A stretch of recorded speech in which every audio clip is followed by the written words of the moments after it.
উপরে লাঠিচার্জ করে, আর সেই পুলিশদেরকে তৃণমূল ক্ষমতায় যারা আছে তারা নানান ভাষায় গালিগালাজ করে, তাদের হয়েই কাজ করে। আমরা তাদেরকেও সতর্ক করে দিয়েছিলাম। আপনারা দেখেছেন এই গরিব মানুষ যখন তার কাজের দাবি নিয়ে গোটা দেশ জুড়ে মাঠে নেমেছিল, গোটা দেশের গরিব মানুষ মাঠে নেমেছে তাদের শ্রম কোড পরিবর্তনের যে পরিবর্তন করা হচ্ছে তার প্রতিবাদে। আমরা বলছি না শ্রম কোড পাল্টানো যাবে না, ওই শতাধিক শ্রম কোডে গরিব মানুষের অধিকারের কথা বলা আছে, ওই শ্রম কোডে খেটে খাওয়া অংশের মানুষের অধিকারের কথা বলা আছে। তার প্রতিবাদ জানিয়ে আমরা মাঠে নেমেছিলাম। যারা মাঠে নেমেছিল সেই গরিব মানুষ, তাদেরকে পুলিশ চপেটাঘাত করেছে, চড় মেরেছে। এই লজ্জা পুলিশ রাখবে কোথায়? পুলিশকে বোঝা দরকার আপনার সম্মান বামপন্থীরা এসে দিয়েছে। ওই যে উর্দিটা পড়ে আছেন ওর সম্মান বামপন্থীরা দিয়েছে। আগে পুলিশকে মানুষ মানুষ বলে মনে করতো না, যতই পেটাও পুলিশ তোমার মাইনে 112 বেশি হয় না, এই ছিল স্লোগান মানুষের। সেই পুলিশকে মর্যাদা দিয়েছে বামপন্থীরা। কেন মাইনে বাড়িয়েছে বামপন্থীরা? কেন? ওরা মাইনে পেলে ওদের ছেলেমেয়েরা দুধে ভাতে থাকলে ওরা সমাজটাকে রক্ষা করবে। চোর গুন্ডা বদমাশ যারা সমাজটাকে কলুষিত করতে চায় তাদের বিরুদ্ধে তারা রুখে দাঁড়াতে পারবে, এত ভাবনা চিন্তা থেকে বামপন্থীরা মর্যাদা দিয়েছিল। আজকে সেই পুলিশ তৃণমূলের দলদাসে পরিণত হয়েছে। এটা আমাদের দেশের, আমাদের রাজ্যের লজ্জা। এই রাজ্যের মানুষেরা চায়নি। এত লড়াই সংগ্রাম গোটা রাজ্য জুড়ে গোটা দেশ জুড়ে হচ্ছে, গরিব মানুষের কাজের জন্য বামপন্থীরা আইন করলো, আর সেই আইনের বলে সারা দেশের গরিব লোক কাজ পাচ্ছে, আর পশ্চিমবঙ্গের গরিবরা কাজ পায় না। পশ্চিমবঙ্গের গরিবের টাকা লুট হয়ে যায়, পশ্চিমবঙ্গের ক্ষেত মজুরের টাকা লুট হয়ে যায়, আর যারা লুট করে তাদের পাশে দাঁড়ায় পুলিশ, তাদের পাশে দাঁড়ায় সরকার। আইন আছে, আইন থাকলে সব হয় না। আইনে যা আছে তা লড়াই করে নিতে হয়। আইনে গরিবের যা কথা বলা আছে এর জন্য লড়াই সংগ্রাম না হলে গরিবরা সেই আইনের যে কার্যকারিতা তা হয় না, সে অধিকার তারা পায় না। সেই জন্য লড়ছি আমরা। আইন করেছি 100 দিনের কাজ, 100 দিনের কাজ সারা দেশের লোক পাচ্ছে। এই রাজ্যে 3 বছরের বেশি কাজ বন্ধ।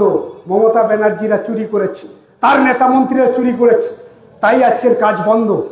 আমরা এই চোরেদের ধরে জেলে নিয়ে যেতে চাই। আমরা বলেছি কোর্টকে এই চোরেদেরকে ধরে জেলে নিয়ে যেতে হবে।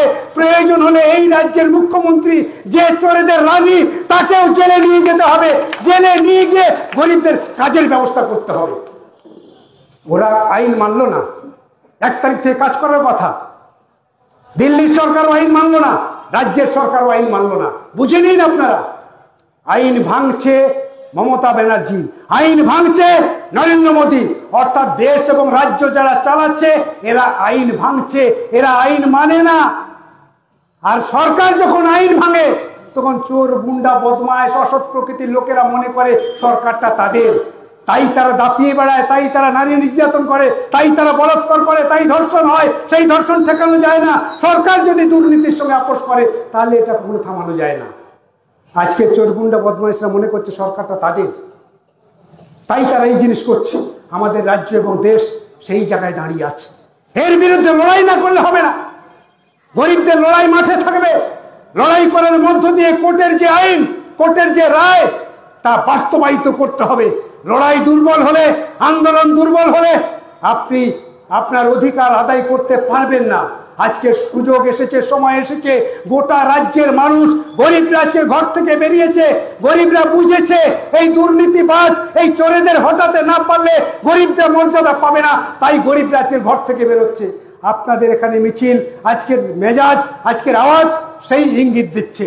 সেই জন্য আপনারা আজকের আলোচনা করবেন। আলোচকরা এখানে আছেন, আলোচনা হবে, দীর্ঘ আলোচনা হবে। তারপরে যাবেন বিডিওর কাছে, জবাব চাইতে হবে। কবে কাজ চালু করবে?